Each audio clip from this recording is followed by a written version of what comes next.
العصر نام، پہلی آیت کے لفظ العصر کو اس کا نام قرار دیا گیا ہے۔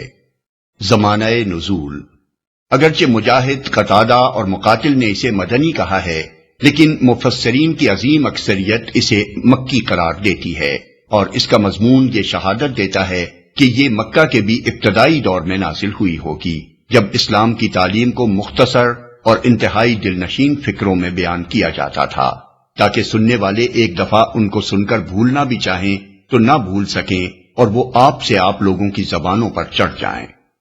موضوع اور مضمون، یہ سورہ جامع اور مختصر کلام کا بے نظیر نمونہ ہے۔ اس کے اندر چند جچے تلے الفاظ میں معنی کی ایک دنیا بھر دی گئی ہے، جس کو بیان کرنے کا حق ایک پوری کتاب میں بھی مشکل سے ادا کیا جا سکتا ہے۔ اس میں بالکل دو ٹوک طریقے سے بتا دیا گیا ہے کہ انسان کی فلاح کا راستہ کون سا ہے اور اس کی تباہی اور بربادی کا راستہ کون سا۔ امام شافعی نے بہت صحیح کہا ہے کہ اگر لوگ اس سورہ پر غور کریں تو یہی ان کی ہدایت کے لیے کافی ہے۔ صحابہ کرام کی نگاہ میں اس کی اہمیت کیا تھی، اس کا اندازہ اس بات سے کیا جا سکتا ہے کہ حضرت عبداللہ بن حسن الدارنی ابو مدینہ کی روایت کے مطابق اصحاب رسول اللہ علیہ وسلم میں سے جب دو آدمی ایک دوسرے سے ملتے تو اس وقت تک جدا نہ ہوتے جب تک ایک دوسرے کو سورہ عصر نہ سنا لیتے۔ طبرانی۔ بسم اللہ الرحمن الرحیم۔ شروع اللہ کے نام سے جو رحمان و رحیم ہے۔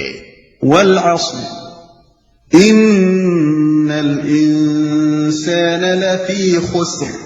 زمانے کی قسم، انسان در حقیقت بڑے خسارے میں ہے، الا الذین آمنوا وعملوا الصالحات وتواصوا بالحق وتواصوا بالصبر، سوائے ان لوگوں کے جو ایمان لائے اور نیک اعمال کرتے رہے اور ایک دوسرے کو حق کی نصیحت اور صبر کی تلقین کرتے رہے۔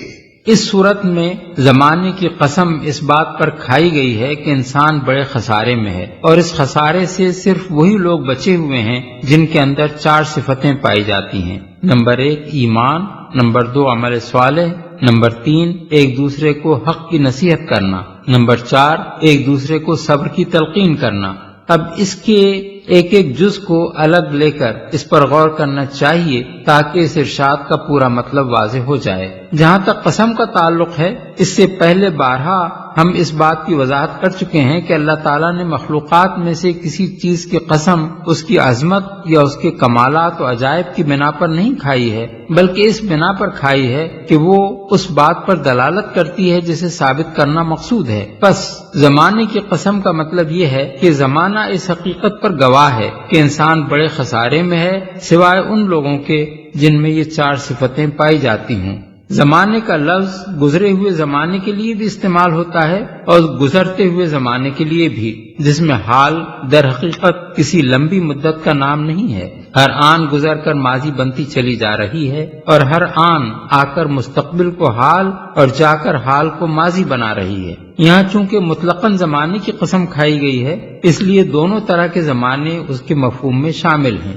گزرے ہوئے زمانے کی قسم کھانے کا مطلب یہ ہے کہ انسانی تاریخ اس بات پر شہادت دے رہی ہے کہ جو لوگ بھی ان صفات سے خالی تھے وہ بالآخر خسارے میں پڑ کر رہے۔ اور گزرتے ہوئے زمانے کی قسم کھانے کا مطلب سمجھنے کے لیے پہلے یہ بات اچھی طرح سمجھ لیجئے کہ جو زمانہ اب گزر رہا ہے وہ دراصل وہ وقت ہے جو ایک ایک شخص اور ایک ایک قوم کو دنیا میں کام کرنے کے لیے دیا گیا ہے۔ اس کی مثال اس وقت کی سی ہے جو امتحان گاہ میں طالب علم کو پرچے حل کرنے کے لیے دیا جاتا ہے۔ یہ وقت جس تیز رفتاری کے ساتھ گزر رہا ہے، اس کا اندازہ تھوڑی دیر کے لیے اپنی گھڑی میں سیکنڈ کی سوئی کو حرکت کرتے ہوئے دیکھنے سے آپ کو خود ہو جائے گا۔ حالانکہ ایک سیکنڈ بھی وقت کی بہت بڑی مقدار ہے۔ اسی ایک سیکنڈ میں روشنی 1,86,000 میل کا راستہ طے کر لیتی ہے، اور خدا کی خدائی میں بہت سی چیزیں ایسی بھی ہو سکتی ہیں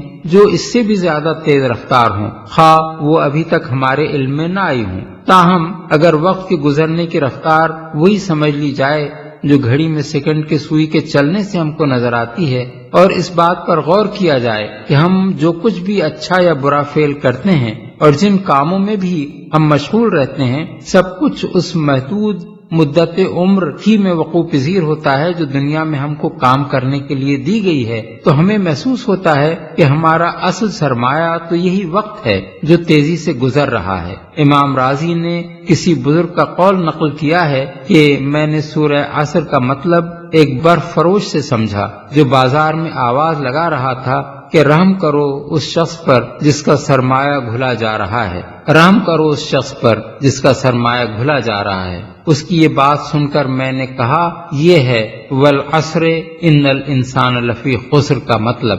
عمر کی جو مدت انسان کو دی گئی ہے وہ برف کے گھلنے کی طرح تیزی سے گزر رہی ہے۔ اس کو اگر ضائع کیا جائے یا غلط کاموں میں صرف کر ڈالا جائے تو یہی انسان کا خسارہ ہے۔ پس گزرتے ہوئے زمانے کی قسم کھا کر جو بات اس سورہ میں کہی گئی ہے اس کے معنی یہ ہیں کہ یہ تیز رفتار زمانہ شہادت دے رہا ہے کہ ان 4 صفات سے خالی ہو کر انسان جن کاموں میں بھی اپنی مہلت عمر کو صرف کر رہا ہے وہ سب کے سب خسارے کے سودے ہیں۔ نفع میں صرف وہ لوگ ہیں جو ان 4 صفات سے متصف ہو کر دنیا میں کام کریں۔ یہ ایسی ہی بات ہے جیسے ہم اس طالب علم سے جو امتحان کے مقررہ وقت کو اپنا پرچہ حل کرنے کے بجائے کسی اور کام میں گزار رہا ہو، کمرے کے اندر لگے ہوئے گھنٹے کی طرف اشارہ کر کے کہیں کہ یہ گزرتا ہوا وقت بتا رہا ہے کہ تم اپنا نقصان کر رہے ہو۔